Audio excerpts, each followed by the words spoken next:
زندگی سخت و ول کردی و اومدی اینجا.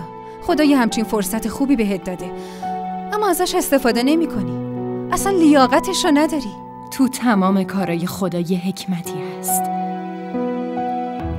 حتما تو این کارم یه صلاحی وجود داره، وگرنه چرا رحیم منو آورده اینجا؟ اصل مطلب اینه که وقتی بیشتر از قد و اندازه خودت بخوای با آسمون دست بزنی، اون وقت همه ی آرزوهات به باد میره.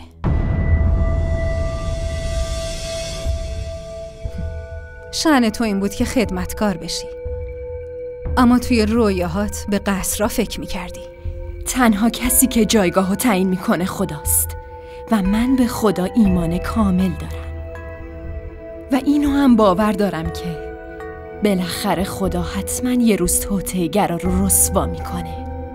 اما من فقط میتونم ببینم که رحیم یه روز تو رو از خونه بندازه بیرون و هممون راحت بشیم. وای خدای من.